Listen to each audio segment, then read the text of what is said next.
Procrastinate करते हो क्या इस बात में जीते हो कि अरे आज करे सो काल कर, काल करे सो परसों, ऐसी भी क्या जल्दी है, जीना है अभी बरसों। अगर ऐसे इंसान हो तुम तो ये वीडियो तुम्हारे लिए है। देखो, पहले ये समझना जरूरी है कि हम प्रोक्रेस्टिनेट चीजों को करते क्यों है, क्यों हमारे अंदर ये इनबिल्ट सिस्टम है।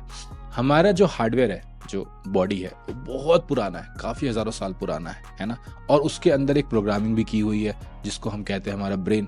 इवोल्यूशन ने ये प्रोग्रामिंग को इवॉल्व किया, लेकिन कई कई जन्मों में ये प्रोग्रामिंग इवॉल्व होती है, एकदम ऐसे इवॉल्व नहीं हो जाती है। तो प्रोक्रेस्टिनेशन एक इवॉल्व प्रोग्रामिंग का नतीजा है। जब हम जंगल में रहते थे हमारे पास एनर्जी लिमिटेड थी, सप्लाई ऑफ एनर्जी अनलिमिटेड नहीं थी, फूड लिमिटेड था। तो हमें क्या करना पड़ता था, हमें एनर्जी कंजर्वेशन करना पड़ता था। उसका क्या मतलब होता है कि हम हर कुछ नहीं करना चाहते थे, हर समय कूदते फांदते रहते, हम हर समय पेड़ पहाड़ चढ़ते रहते, तो हमारी एनर्जी खत्म हो जाती। फिर अगर कोई जंगली जानवर आ जाता तो हम उससे बचकर भाग नहीं पाते, हम भूखे पेट मर जाते। ऐसी बहुत सारी समस्याएं हो सकती थी। तो हमने क्या सीखा कि जब हमें खाने की तलाश में जाना हो तब हमें एनर्जी चाहिए और उस एनर्जी को हमें बचा के रखना चाहिए। इसलिए जब तुम कोई काम सोचते हो जो कि तुरंत के तुरंत तुम्हारे जीवन या मरण का सवाल नहीं पैदा होता जिस काम में, तो तुम प्रोक्रेस्टिनेट करते हो कि अरे अभी बहुत टाइम है। डेडलाइन, डेडलाइन का क्या मतलब है कि अरे इस लाइन के बाद मृत्यु है, तो डेडलाइन नहीं है तो नहीं करेंगे। क्योंकि दिमाग में ये प्रोग्रामिंग है आपके बंधु कि जब तक आप डेडलाइन के आसपास नहीं हो, जब तक जीवन मरण का सवाल नहीं उठ जाता, तब तक आप चीजों को प्रोक्रेस्टिनेट करते हो। तो ऐसा नहीं है कि मेरे साथ, तुम्हारे साथ, किसी के साथ अलग ढंग की चीज होती है, बट सबके साथ ऐसा ही होता है। इसमें भी तीन तरह के लोग होते हैं। पहले होते हैं एकदम फ्री सोल, जिनको डेडलाइन वर्ड समझ में ही नहीं आता कि अरे डेडलाइन क्या होता है। डेडलाइन तो मनुष्य की बनी आई हुई एक संरचना है जिसके अंदर हम सब फंसे हुए हैं। सोसाइटी हमें अपने रूल्स में बांधना चाहती है, पेरेंट्स हमें अपने रूल में बांधना चाहते हैं। हम तो ठहरे फ्री सोल, हम किसी का नहीं सुनेंगे। एग्जाम है तो क्या हुआ, हम फेल करेंगे। प्रोजेक्ट है तो क्या हुआ, हम फेल करेंगे। कोई फर्क नहीं पड़ता मुझे, क्योंकि देखो उन्हें ये समझ में आ गया है कि जीवन जीने के लिए तो बस खाना चाहिए और खाना उन्हें कोई ना कोई दे ही देगा। तो इतना ही रिक्वायरमेंट मिनिमम है कि डेडलाइन का कोई मतलब उनके दिमाग में भरता ही नहीं। दूसरे वाले जो होते हैं थ्रिल सीकर्स, मेरे और आपके जैसे लोग, जो डेडलाइन के आसपास बहुत चौकन्ने हो जाते हैं। उनका अंदर का वो वाला पुराना वाला इंसान जाग जाता है। उनको लगता है कि अगर हम फेल कर गए तो ओ माय गॉड, ये तो मरने के बराबर है ना। जब मन में इतना डर लगता है, वो थ्रिल आता है, तो हम काम कर लेते हैं कि अरे ये मीटिंग है कल, तो मीटिंग के पहले काम कर लेते हैं। अरे ये डेडलाइन है प्रोजेक्ट का, तो इसके पहले काम कर लेते हैं। अरे एग्जाम है तो इसके पहले पढ़ लेते हैं। तो ऐसे ही अधिकतर लोग हैं, सेकेंड कैटेगरी के लोग अधिकतर है, जिनको समझ में आता है कि ये चीजें भी इंपॉर्टेंट है जिंदगी के लिए, लेकिन वो लास्ट मोमेंट तक प्रोक्रेस्टिनेट करते हैं। और अगर 12 बजे का असाइनमेंट होता है तो 11:59 में सबमिट करते हैं। अधिकतर लोग ऐसे ही, मैं भी इसी कैटेगरी में था। तीसरे तरह के लोग होते हैं जो अपने मन में डेडलाइन को थोड़ा और हाई बना के रखते, बार को थोड़ा हाई बना के रखते। उनको पता है कि अगर हम लास्ट मोमेंट में करेंगे तो हम टॉप तो नहीं कर सकते, ठीक है। अगर हम लास्ट मोमेंट सबमिट करेंगे तो हमारे प्रोजेक्ट पे फीडबैक तो नहीं मिल पाएगा, तो हमें मार्क्स कम आएंगे। तो उनके लिए जो डेडलाइन है वो उन्होंने थोड़ा और ऊपर मूव कर दिया। उन्होंने कहा कि अरे मुझे और बेटर होना है सबसे, मैं तो फर्स्ट आऊंगा या आऊंगी, मैं तो सेकंड आऊंगा, मतलब मैं तो टॉपर रहूंगी, और मैं तो बेटर काम करूंगी, मुझे तो बेटर नंबर चाहिए। तो वो अपने डेडलाइन को थोड़ा और ऊपर मूव कर देते। उनके लिए ये जीने मरने का सिचुएशन तब आ जाता है, जैसे मेरी बहन थी इस तरह की, कि अगर वो एग्जाम देकर आती थी ना और मैं उससे पूछा था कि कैसा गया एग्जाम, तो बोलती बहुत खराब गया, 97 ही आएगा। और मुझे इतनी हंसी आती थी कि यार 97, 98, 99 पे कोई कैसे रो सकता है। But she was all through topper, all her life, college life, gold medalist. और उसे लिटरली बुरा लगता था अगर उसको किसी एग्जाम में 2 नंबर 3 नंबर कम आते थे 100 से, और मैं यहाँ आराम से 85, 90 पे खुश रहता था कि अरे क्या फर्क पड़ रहा है, 85, 90 is more than enough for me, for everyone else, right. तो अलग अलग तरह के लोग होते हैं। आप अपना डेडलाइन कहाँ डिफाइन करते हैं, उससे आपका प्रोक्रेस्टिनेशन ट्रिगर हो जाता है। अगर आपको लाइफ में प्रोक्रेस्टिनेशन को ओवरकम करना है तो पहला सूत्र आपको यही समझना होगा कि आप अपने लिए बार कहां सेट कर रहे हैं। कोई और आपके लिए बार नहीं सेट कर सकता, आपको खुद के लिए बार सेट करना है। उसके अलावा और भी सोल्यूशन है, आइए उनके बारे में बात करते हैं। पहला और सबसे बोरिंग सोल्यूशन है रूटीन। अब रूटीन सुन के लगता है कि यार मौत आ रही है, रूटीन में जीना पड़ेगा हमें, पर रूटीन बहुत ही इंपॉर्टेंट चीज है, बहुत ही फायदेमंद चीज है आपके लिए। क्यों? देखो, स्कूल का टाइम याद करते, स्कूल के टाइम में कितना सिंपल था। हर दिन आप अपना देखते थे, अच्छा आज ये पीरियड्स है, इनके सारे कॉपी किताब बुक वगैरह डाल लेते थे। कपड़े भी डिसाइडेड थे कि चलो ये पहनना है, स्कूल यूनिफॉर्म, मंडे को व्हाइट पहनते थे, ट्यूसडे वेडनेसडे थर्सडे को कुछ और, फ्राइडे को कुछ और कलर पहनते थे, और हो गया आपका स्कूल खत्म। सिंपल था बिल्कुल लाइफ। कॉलेज और ऑफिस में कितना टेंशन है, क्या पहनना है, क्या ले जाना है, नहीं ले जाना है।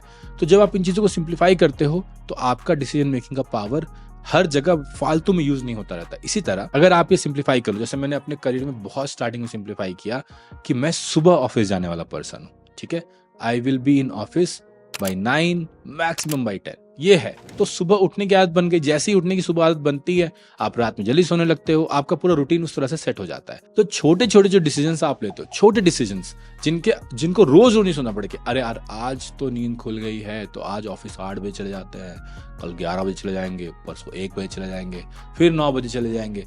कोई रूटीन नहीं है आपका लाइफ में, ऑफिस को लेके, लाइफ को लेके। इन चीजों से प्रॉब्लम होती है। तो सिंपल पीसेस में रूटीन बना लो, तो प्रोक्रेस्टिनेट करने के लिए दिमाग को मौका ही नहीं मिलता है। उसको वो बोलो ये तो रूटीन है, तो करना ही पड़ता है क्योंकि रूटीन में है। जिम जाने का भी सेम गेम है। प्रोक्रेस्टिनेशन को किक इन करने ही मत दो इन चीजों में। तो रूटीन बनाना बहुत जरूरी है। दूसरी चीज है जो बहुत इंपॉर्टेंट है, वो डिसिप्लिन। बहुत एक जैसा साउंड करता है रूटीन और डिसिप्लिन, बट अंतर है। डिसिप्लिन में क्या होता है कि आप अपने आप को मौका नहीं देना चाहते। जब आप कोई नई चीज शुरू करना चाहते हो, तो जैसे आपने रिजोल्यूशन लिया होगा कि इस साल में बुक पढ़ूंगा या इस साल में एक नई स्किल सीखूंगा, तो क्या होता है, आप सोचते हो आज नहीं करेंगे, कल करेंगे, कल नहीं करेंगे, परसों करेंगे। नहीं, आपको कहना है कि मैं रोज 5 मिनट तो इसमें लगाऊंगा ही, चाहे 5 मिनट ही सही, लेकिन मैं लगाऊंगा ही। इससे क्या फायदा होता है पता है, हमारे दिमाग में ना प्रोक्रेस्टिनेशन का एक बहुत हाई स्टैटिक फ्रिक्शन होता है। उसमें क्या मतलब होता है कि जब कोई चक्का खड़ा रहता है, कोई गाड़ी खड़ी रहती है, तो उसको हिलाने के लिए आपको बहुत ताकत लगानी पड़ती है। बट जब गाड़ी चलने लगती है तो उसको चलाते रहने के लिए आपको कम ताकत लगानी पड़ती है। ये तो हम सबको पता है, हमने फिजिक्स में पढ़ा था स्टैटिक फ्रिक्शन क्या होता है। दिमाग में भी सेम है, स्टैटिक फ्रिक्शन बहुत भयंकर चीज है। तो आपको क्या करना होता है, आप बोलो मैं 5 मिनट ही सही लेकिन एक किताब लेके पढ़ूंगा ही, मैं 2 मिनट ही सही लेकिन वॉक करूंगा ही, 10 मिनट ही सही लेकिन जिम जाऊंगा ही। जैसे ही आप वो एक्टिविटी में घुस जाते हो और उसको शुरू कर देते हो, तो वहां से फिर निकलना बहुत मुश्किल होता है। उसके बाद आपको बहुत कम विल पावर लगाना पड़ता है उस एक्टिविटी को कंटिन्यू करते रहने के लिए। इसलिए बहुत जरूरी है कि डिसिप्लिन बनाओ कि जो मैं बोल रहा हूं वो मैं 5 मिनट ही सही लेकिन करूंगा या करूंगी। तीसरी चीज जो है, जो बहुत ज्यादा लोग करते हैं कि वो प्रायोरिटाइज नहीं करते। यार उनको सब कुछ करना है, उनको किताब भी पढ़ना है, उनको मूवी भी देखनी है, उनको जॉब भी करना है, उनको साइड हसल भी करना है, उनको नया जॉब भी ढूंढना है, इंटरव्यू की तैयारी भी करनी है। ओ माय गॉड, ओवरवेल्म हो जाते। और हमने शुरू में क्या कहा था, अगर आपके दिमाग को ये लगेगा कि मेरी सारी एनर्जी ही खत्म हो जा रही है, मैं मर जाऊंगा बिना एनर्जी के, तो वो क्या करेगा, एनर्जी कंजर्वेशन मोड में चला जाएगा। वो बोलेगा नहीं कुछ मत करो, बैठो शांति से, प्रोक्रेस्टिनेट करते हैं, तुम्हारी जिंदगी बचाते हैं। यही होता है, हम ओवरवेल्म होते हैं, हम कुछ भी नहीं कर पाते हैं। क्यों? क्योंकि हमारा हार्डवेयर, हमारा सॉफ्टवेयर ऐसा है। इसको कैसे हम ओवरकम कर सकते हैं? सिंपल, हम प्रायोरिटाइज करेंगे। हर वीक थोड़ी देर बैठ के आप प्रायोरिटाइज करो कि इस वीक के हाईलाइट क्या है। स्टार्टअप में भी मैं यही करता हूँ। हर महीने इस मंथ के 3 या 5 हाईलाइट्स क्या होते हैं, थीम्स क्या होंगे, वो डिसाइड करता हूँ, ताकि पूरी टीम उन्हीं चीजों पर काम कर सके। ओके यार, उन्हीं चीजों से डिसाइड होता है। क्योंकि अगर हम लोग हर समय हर कुछ करना चाहेंगे तो हम नहीं कर पाएंगे। हम एक एक करके छोटी छोटी चीजें करते हैं तो काम होता जाता है। सेम आप अपनी लाइफ को भी एक स्टार्टअप की तरह डील कर सकते हो कि मेरे पास लिमिटेड रिसोर्स है। रिसोर्स क्या है? एनर्जी। रिसोर्स क्या है? टाइम। इतना ही एनर्जी और टाइम है, इसको मैं हर चीज में तो नहीं लगा सकता, तो मैं किन चीजों में लगाऊं? और मैं 2 या 3 चीजों में ही लगाऊंगा, मैं सब कुछ नहीं करूंगा।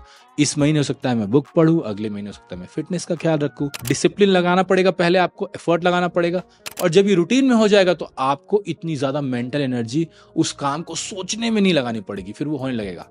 फिर वॉक करना आसान हो जाएगा, बुक पढ़ना आसान हो जाएगा। तब आप एक थर्ड स्किल को, एक थर्ड हैबिट को धीरे धीरे अपने लाइफ में इनकलकेट कर सकते हो। इसीलिए अगर आप 1 जनवरी को बहुत सारा न्यू ईयर रेजोल्यूशन लेते हो तो सारा का सारा रेजोल्यूशन एक साथ खराब हो जाता है। क्यों? क्योंकि आपने अपने शरीर को, अपने माइंड को टाइम ही नहीं दिया चीजों को हैबिट में बदलने के लिए। 1 थिंग एट अ टाइम, और प्रायोरिटाइज करके करना बहुत जरूरी है अगर आपको प्रोक्रेस्टिनेशन को ओवरकम करना है। तो अर्ज किया है कि प्रॉब्लम लाओ कहीं से, सोल्यूशन मिलेगा यहीं से। देखो, मैंने कहा कि प्रोक्रेस्टिनेट करना सही बात नहीं, तो तुम मेरे चैनल को सब्सक्राइब करना क्यों प्रोक्रेस्टिनेट कर रहे हो, लाइक करना क्यों प्रोक्रेस्टिनेट कर रहे हो, कमेंट करना क्यों प्रोक्रेस्टिनेट कर रहे हो? अभी से शुरुआत करो, इन चीजों से ऊपर उठो। लाइक, शेयर, सब्सक्राइब, कमेंट सब करो। कमेंट में मुझे बताओ कि तुम बाकी और कौन सी चीजें प्रोक्रेस्टिनेट कर रहे हो लाइफ में, और क्या इस वीडियो से तुम्हें फायदा हुआ।